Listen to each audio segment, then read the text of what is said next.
سنی زندہ ہے، ان پہ مر مٹنے کا جذبہ کل بھی تھا آج بھی ہے۔ لبیک یا رسول اللہ، لبیک یا رسول اللہ۔ اقبال نے کہا تھا کچھ بات تو ہے کہ مٹتی نہیں ہستی ہماری، صدیوں رہا ہے دشمن دور زماں ہمارا، یونان و مصر روما سب مٹ گئے جہاں سے، باقی مگر ہے اب تک نام و نشاں ہمارا، توحید کی امانت سینوں میں ہے ہمارے، آسان نہیں مٹانا نام و نشاں ہمارا۔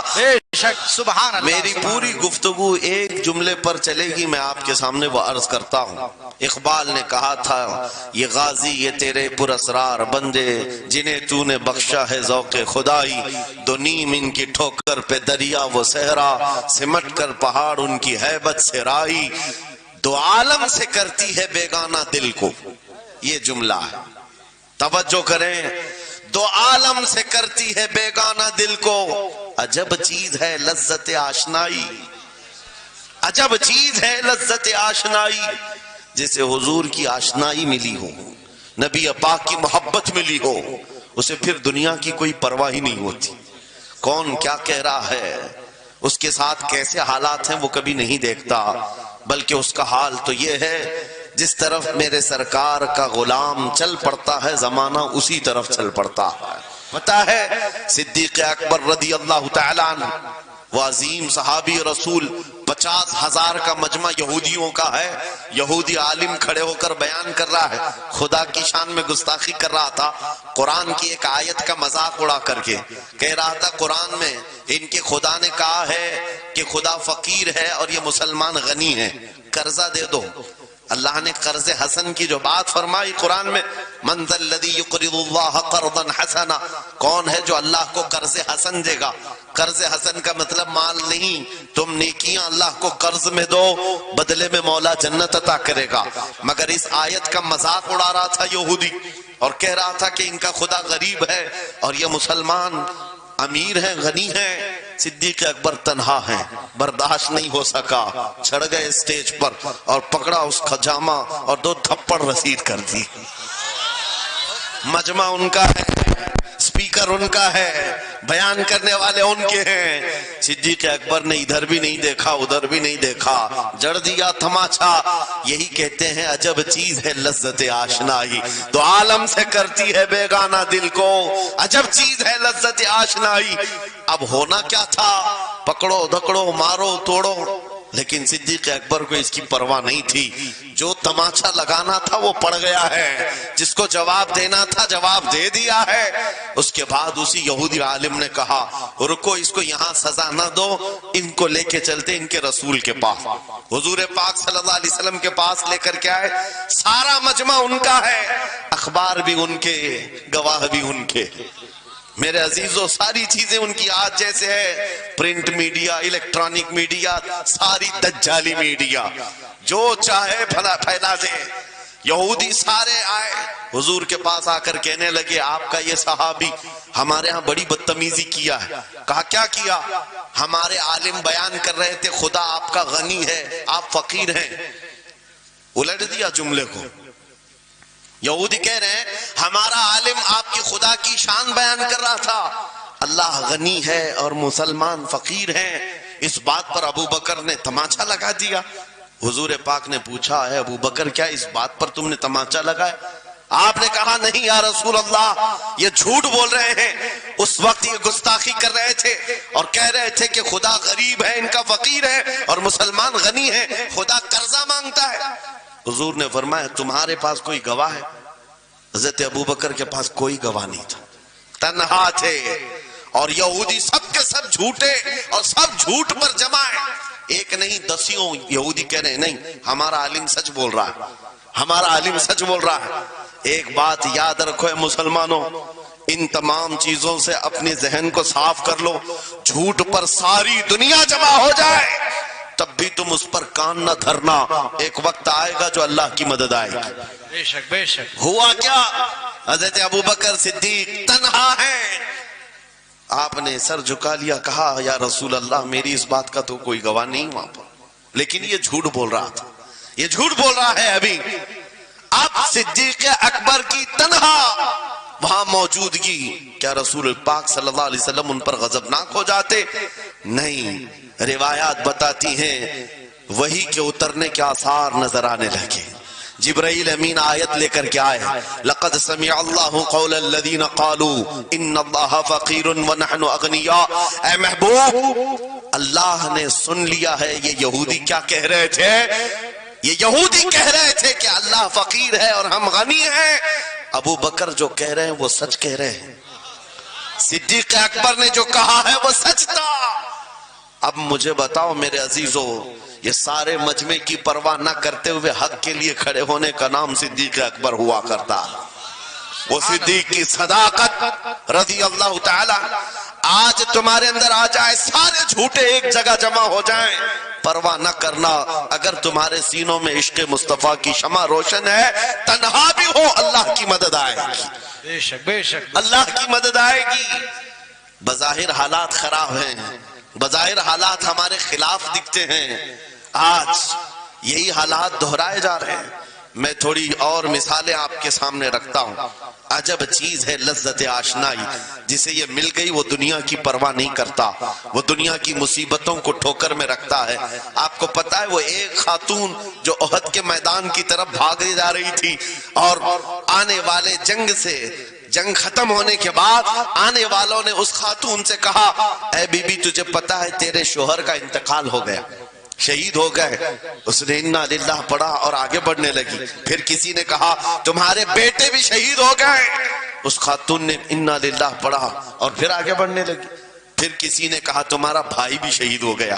ایک عورت کے لیے یہ رشتے بڑے اہم ہوتے ہیں، بیٹا ہو، بھائی ہو، شوہر ہو. اور عورتوں میں صبر کم دیکھنے کو ملتا ہے. جب کسی کے گھر میں میت ہوتی ہے سب سے زیادہ چیخو پکار عورتوں کی ہوتی ہے. نوحہ کرنا، ماتم کرنا عورتوں کے اندر آتا ہے. لیکن رسول پاک صلی اللہ تعالی علیہ وسلم کی محبت جس خاتون کے دل میں ہو اسے عام عورتوں سے کمپیر نہ کرو. ایک ہی تنہا عورت ہے، باپ بھی شہید، بیٹا بھی شہید، بھائی بھی شہید، شوہر بھی شہید. چار موتوں کی خبریں جب ان کو دی گئی، اس خاتون نے کہا، اے آنے والوں، سارے میرے رشتہ داروں کے موت کی خبریں سنا رہے ہو، ذرا یہ تو بتاؤ آمنہ کے لال سلامت ہے یا نہیں؟ آمنہ کے لال سلامت ہیں یا نہیں؟ آنے والے نے کہا اللہ کے رسول سلامت ہیں. اس خاتون نے کہا مجھے دکھا تو دو، ارونی، مجھے دکھاؤ کہاں ہے. لے جا کر قریب کیا گیا. حضور پاک صلی اللہ علیہ وسلم کے جلوہ جہاں آرا کو دیکھا، آنچل پھیلاتی ہے اور کہتی ہے یا رسول اللہ، یا رسول اللہ، کل مصیبت بعدک جلل. اے اللہ کے رسول، اگر آپ سلامت ہیں ہر مصیبت چھوٹی ہے، واہ واہ، ہر مصیبت چھوٹی ہے. ان کا ہی یہ نعرہ تھا، ہر ستم ہر مصیبت گوارا ہے. یا رسول اللہ ایک بار کہہ دو کہ تو ہمارا.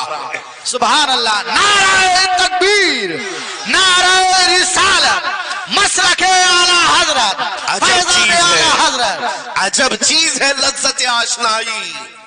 عجب چیز ہے لذت آشنائی.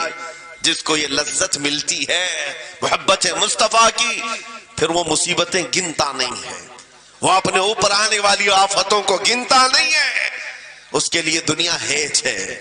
عزیزان گرامی وقار، آپ کو پتا ہے وہ صحابہ اکرام رضوان اللہ تعالی علیہ مجمعین جن کی زندگیاں، جوانی کی زندگیاں بڑی عزیز ہوتی. ہر آدمی جوانی میں عیش کرتا ہے، مگر مدینے کے ان جوانوں کو ہم نے دیکھا ہے آج شادی ہوئی، آج دلہن کو گھر لایا ہے، دلہا اپنی دلہن کے ساتھ سہاگ رات میں مصروف ہے، لیکن جنگ کا بگل بج گیا. باہر مدینے میں آواز آنے لگی، رسول پاک صلی اللہ تعالی علیہ وسلم احد کے میدان کی طرف نکل پڑے ہیں. یہ آج کا دولہا اپنی دلہن کو بستر پر چھوڑ کر نکل پڑتا ہے اور جا کر رسول پاک صلی اللہ علیہ وسلم کی جماعت میں شریک ہوا. جانتے ہو وہ خاتون بھی ایسی نہیں تھی کہ پیر پکڑ لے، کہاں سہاگن کو ابھاگن کیے جا رہے ہو، میرا کون ہوگا اس کے بعد. نہیں، خاتون نے کہا جاؤ اللہ حافظ، اگر سلامتی کے ساتھ آ گئے فخر سے غازی کی بیوی کہلاؤں گی، اور اگر شہید ہو گئے تب بھی فخر کروں گی کہ شہید کی بیوہ ہو. یہ رسول پاک کے معاشرے کے ان مثالوں کو تمہارے سامنے رکھ رہا ہوں جنہوں نے لذت آشنائی پالی تھی، حضور کی محبت کا مزہ لے لیا تھا۔ وہ صحابی رسول جوان دولہا میدان جنگ میں شریک ہو گیا، لیکن گھماسان کی جنگ میں شہید بھی ہو گیا۔ ایک رات کا دولہا شہید ہوا ہے جس کو اللہ کے فرشتوں نے غسل دیا تھا، حضرت حنظلہ غسیل الملائکہ۔ اور آپ کو پتا ہے ایک نوجوان جو کالے رنگ کے تھے، حضرت عبداللہ اسود ان کو کہا جاتا ہے، حضور کے پاس آئے، کہا شادی کرنا ہے، شادی کرنا ہے، عمر ہو گئی ہے۔ حضور پاک صلی اللہ تعالی علیہ وسلم نے فرمایا کچھ ہے مہر دینے کے لیے، کچھ پیمال ہے؟ کہا کچھ ہے نہیں۔ کہا مہر کے لیے پیسے لے آؤ، شادی کرا دی جائے۔ اور اس کے بعد انہوں نے ادھر ادھر کیا، پھر حضور نے ہی ان کے لیے مال جمع کرنے کا انتظام کیا حضرت عثمان غنی کے ذریعے سے۔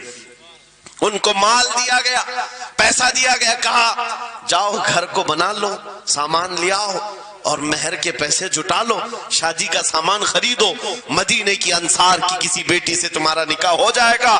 وہ نوجوان عبداللہ اسود غریب صحابی اور کالے رنگ کے تھے، انہوں نے شادی کا سامان خریدنے کے لیے مال تو جٹا لیا، بازار میں تھے، اعلان ہو گیا اللہ کے رسول صلی اللہ علیہ وسلم جنگ میں تشریف لے جا رہے ہیں، اچانک مشرکین کا حملہ ہوا ہے۔